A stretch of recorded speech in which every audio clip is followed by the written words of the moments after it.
would you still defend Abraham's faith if one day God asked you to sacrifice your own child?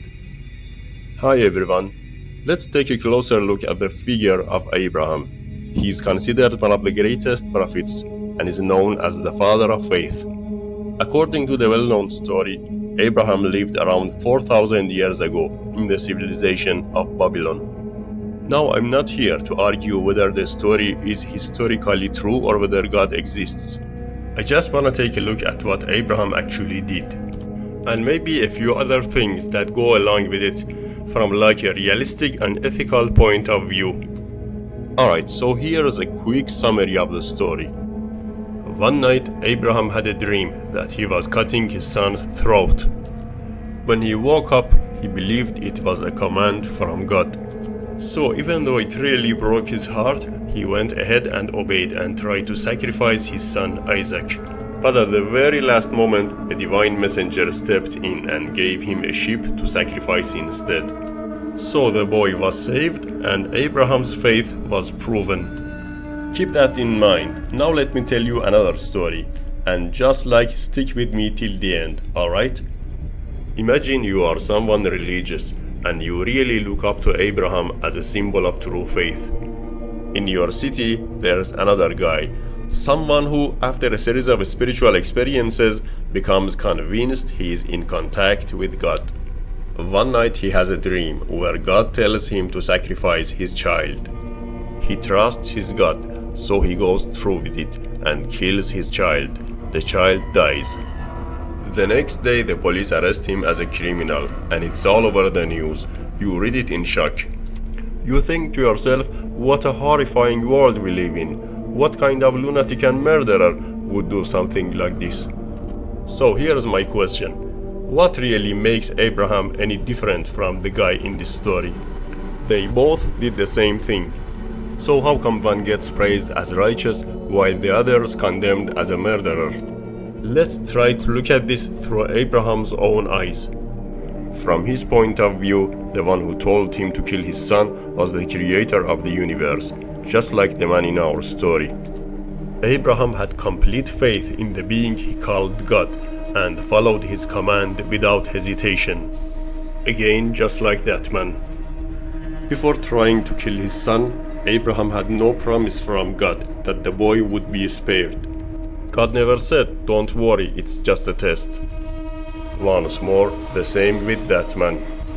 So what exactly separates the two? Maybe you'll say, well, Abraham's God was the real God, but the other man's God was imaginary. That changes everything. Abraham was obeying the true God, so what he did was right. The other man was just insane. Or maybe you'll argue that humans don't have the authority to define morality, because we are created by God and only He can define right and wrong. In that case, morality depends entirely on faith in the true God. And our job is just to discover that true God and obey Him in everything, no question asked. This belief appears in many mystical traditions, both Islamic and Christian, where human reason is seen as secondary to divine will. But let's take that idea seriously for a moment. Here's the question.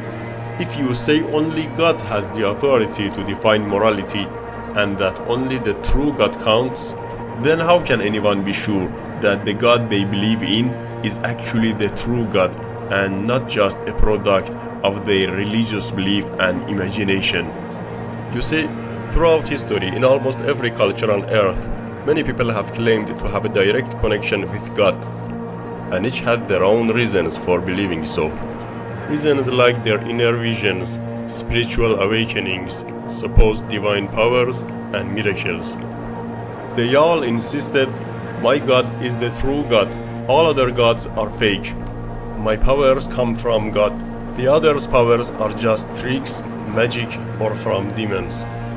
Even today, all over the world, there are people who claim to speak for God. They follow different religions, each convinced that their God is the one true God and all the others are wrong. So even if we accept that God exists, you still can't prove your idea of God is the right one, and someone else's is just an illusion. So you can't use God's command as the ultimate moral standard, because what you call God might be nothing more than your own personal or culturally shaped idea of God. Just like people in other religions have their own different images of God shaped by their faith and traditions. And if God does exist, could the one true God really appear in completely different personalities to different peoples and give each of them commands that contradict one another? For example, would he tell Christians that polygamy is a grave sin, but tell Muslims that a man may have up to 4 wives at the same time? Does that really make any sense? You might say, God's actions don't have to make sense because his nature is beyond human understanding. That's a big claim, and we'll talk about that in another video. Now, you might think we can figure out the true religion just by looking at its rules and beliefs. Muslims point to the Trinity, original sin, and wine in Christianity as proof it's corrupted. Christians point to things like polygamy in Islam as proof Islam is false. But here's the thing, every religion can justify its own rules, no matter how strange they seem to outsiders. Islam says polygamy prevents illicit affairs and supports widows after war. Christianity says original sin was part of God's plan to give us free will and make our return to Him more profound. In the end, each faith has its own logic to make its teachings sound perfectly right, at least to its own followers. What I am saying is, if there is a God, how can you be sure that what you call God isn't just a reflection of your own mind, shaped by your upbringing, culture, and belief system? Maybe there is still a way to justify Abraham's decision.